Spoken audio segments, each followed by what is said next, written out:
Ganito yung sound kapag hindi pa naka-activate yung Boya noise cancelling microphone. Para naman i-activate siya, i-connect mo lang to sa phone mo. So, I'm using iPhone 16, kaya Type-C yung binili ko. Pero um, marami pang ibang connectors yung meron sila. Kung naka iPhone 14 pababa, then meron silang Lightning.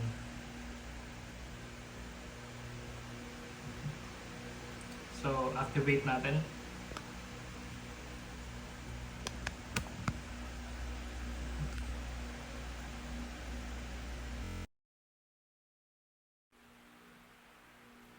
Kanina, blinking siya ng blue and red.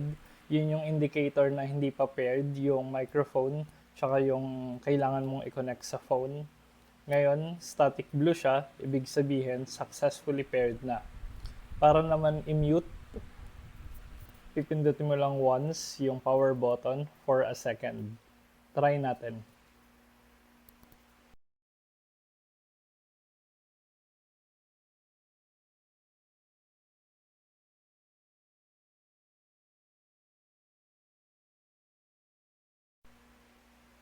So, kanina nakita nyo, blinking blue light yung meron.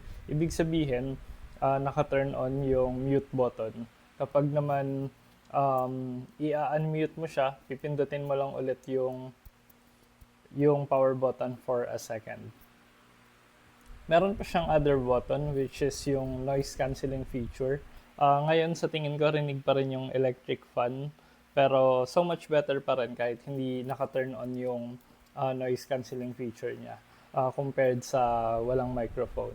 So turn on naman natin yung noise cancelling feature. Ayan. Indicator na naka-turn on yung noise cancelling feature, kita naman na static green siya.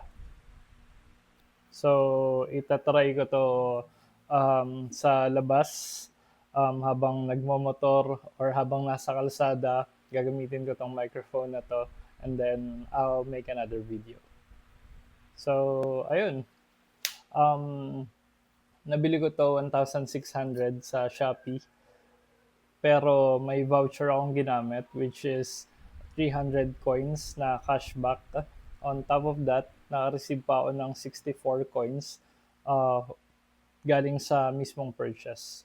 Yung other option kasi na voucher, 20% off sana siya kaso lang may cap na 200 pesos. So mas pinili ko yung cashback kasi for sure order pa naman ako sa Shopee ulit and I can just use that 364 sa next purchase ko.